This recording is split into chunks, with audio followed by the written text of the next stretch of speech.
समर्धन्मणि तस्योपरि विमानेन गन्धर्वपतिरेकदा येयौ चित्रता स्त्रीर्भिर्वित्तो इन्द्रदिजक्षयः गगनानिर्पतस्यत्यः स्वाभिमानो हुयवाक्षिराः सवालिभिर्यवैनात् दस्तेनाकाय विस्मितः प्रासप्राची सरस्वत्यां स्नात्पाधामश्वमान्वगात् श्रीशुकोवाच य इदं श्रुयाति काले योधायति चारुतः न तं नमस्यन्ति भूतानि मुच्यते सर्वतो भयात् एतां विद्यामधिगतो विश्वरूपाक्षतक्रतोः त्रैलोक्यलक्ष्मीं विभुजे विनिर्जित्य विदेशिरा सिद्धवादि महाप्राणे पंडितायां खर्चस्कन्धे नारायण वरकन्नं नाम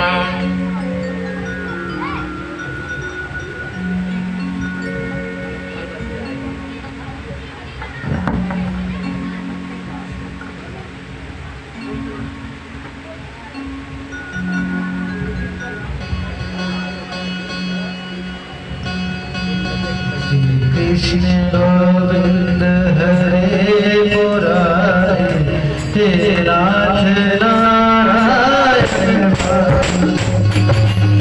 हरे मुरारे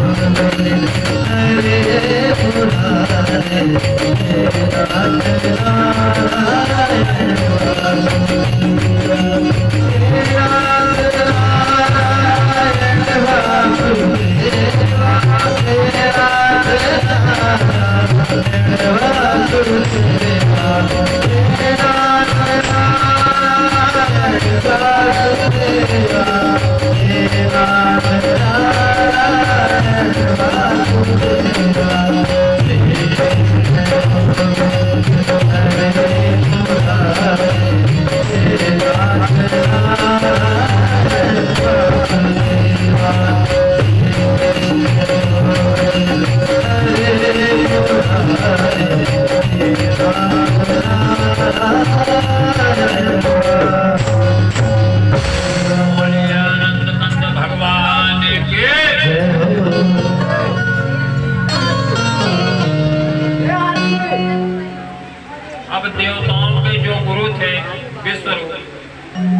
विश्वरूप जी के वध की कथा आती है कि जिन इंद्र ने उनको अपना गुरु बनाया था उन्हें इंद्र ने उनका सिर काटा।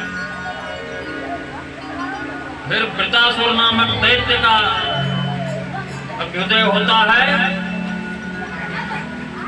और देवता लोग हार जाते हैं। त्रिलोक का पूरा राज्य दैत्यों के हाथ में चला जाता है। फिर भगवान की प्रेरणा से देवता लोग दधीच ऋषि के पास जाते हैं, उनकी अस्थियों से वज्र बनाया जाता है और वज्र बना करके वृतासुर नामक दैत्य के हत्या किए जाते हैं। सुखदेव जी कहते हैं कि हे परीक्षित, हमने सुना है विश्वरूप के 3 सिर थे। जो विश्वरूप गुरु थे वो 3 सिर वाले थे। एक मुंह से तो सोमरस का पान करते थे, दूसरे से सुरा पीते थे और तीसरे से अन्न खाते थे। मतलब तीनों मुंह तीनों सिर काम में लेते थे। उनके पिता जो थे त्वष्टा ऋषि 12 आदित्य देवताओं में से थे, इसलिए वो यज्ञ के समय प्रत्यक्ष रूप में ऊंचे स्वर से बोलकर बड़े विनय के साथ देवताओं को आहुति देते थे। लेकिन छिप छिप कर बीच बीच में 2-4 आहुति असुरों को भी दे देते थे। क्यों? क्योंकि उनकी माता असुर कुल की थी। तो मात्र स्नेह के वशीभूत होकर के यज्ञ करते समय असुरों को भाग पहुंचाया करते थे। जब देवराज इंद्र ने देखा कि इस प्रकार से देवताओं का अपराध कर रहे हैं, धर्म की आड़ में कपट कर रहे हैं, तो इंद्र डर गए। क्रोध में भरकर बड़ी फुर्ती से एक ही बार के प्रहार से 3 सिर काटे। अब बताओ, हम लोग गुरु बनाए, अब बाद में वही गुरु मुंडी काट रहे, कितना बढ़िया। धर्म के बजाय धर्म। इंद्र चाहते विश्वरूप का जो सोमरस पीने वाला सिर था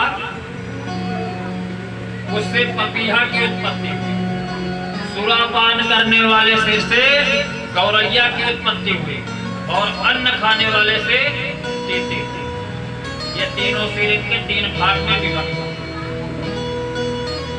इंद्र चाहते तो जो विश्व रूप के पद से लगी हुई हत्या थी उसको दूर कर सकते थे, लेकिन उन्होंने नहीं।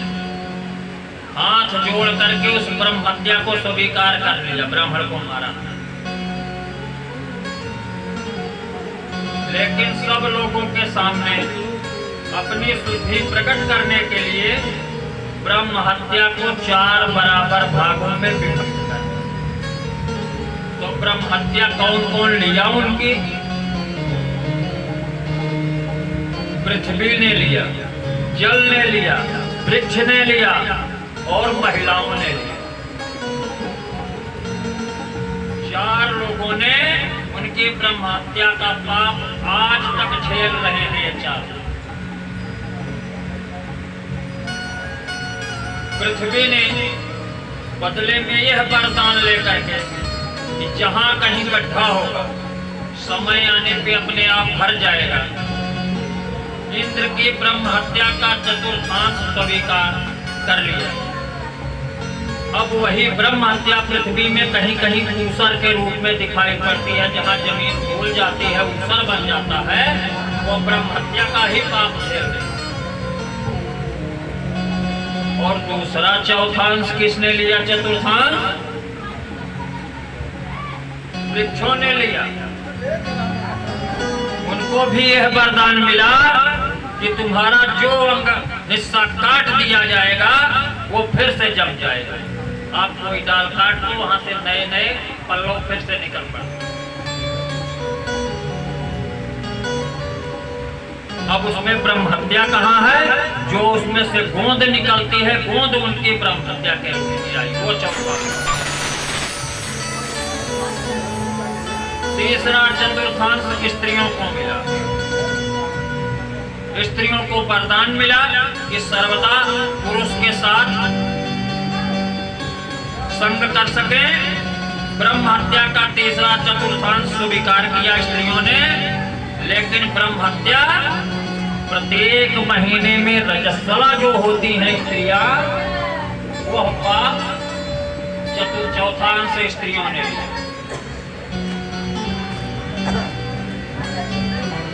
अगला चतुर्थांश किसने लिया? जल ने। खर्च करते रहने पर भी निर्झर आग के रूप में जल की बढ़ोतरी होती रहे, ऐसा उनको वरदान दिया गया। ब्रह्म हत्या का चौथा भाग स्वीकार किया। इस रूप में फेन के रूप में, बुदबुदे के रूप में ब्रह्म हत्या दिखाई पड़ती। अतएव मनुष्य जो ज्ञानी जन है उस बुदबुदे और फेन को हटाकर ही जल को ग्रहण कर। अब जब विश्वरूप की मृत्यु हो गई तो उनके पिता त्वष्टा ने, हे इंद्र शत्रु, तुम्हारी अभिवृद्धि हो, अब अपने शत्रु को मार डालो।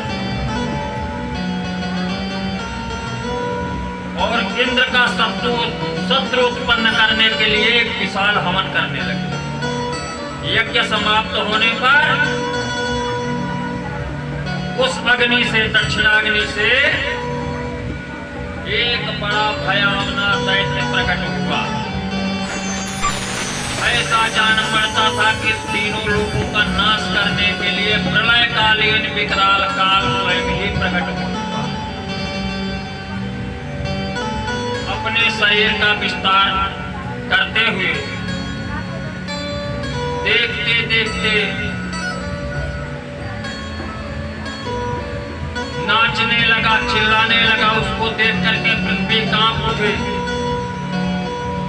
बार बार जम्हाई लेता था तो उसका मुंह कंदरा और गुफा के जैसा खुल जाता था। लगता था सारे आसमान को पी जाएगा, सारी धरती को पी जाएगा। उस पापी और अत्यंत क्रूर पुरुष का नाम वृतासुर पड़ा। अब सब जितने देवी देवता थे उन्होंने देखा कि ये तो बड़ा भयंकर राक्षस है, तो सारे लोग अपने अस्त्रों शस्त्रों के साथ उसके ऊपर आक्रमण करना। अब वृतासुर ने क्या किया, जितने देवता आक्रमण करते थे मुंह खोल के उनके हथियारों समेत सबको हजम करना। देवता लोग भाग गए, आदि पुरुष श्री हरि की शरण में भागे, बोले अब कोई नहीं बचा सकता है उनके अलावा। नारायण की शरण में गए, बोले प्रभु वृतासुर से हमारी रक्षा कीजिए। बोले कैसे रक्षा करेंगे, जब आप लोग पा जाते हो त्रिलोकी का राज्य तो आपको घमंड चढ़ जाता है, तब इंद्र अपने गुरु का अपमान करने लगता है, सब उसी का परिणाम झेल रहे हो जो बृहस्पति महाराज नहीं है। बोले महाराज अब तो कोई ना कोई उपाय आप करो।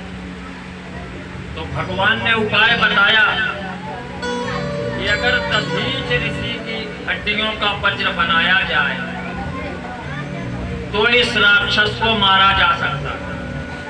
तो सारे लोगों ने, देवताओं ने कहा कि महाराज आप एक चीज बताइए। बोले क्या? बोले दधीच ऋषि की हड्डियां कहाँ गड़ी हैं, कहाँ गाड़ी गई, हम ले आए। तो श्री हरि ने कहा उनकी हड्डियां गाड़ने की बात नहीं। बोले तो बोले अभी वो स्वयं जीवित हैं।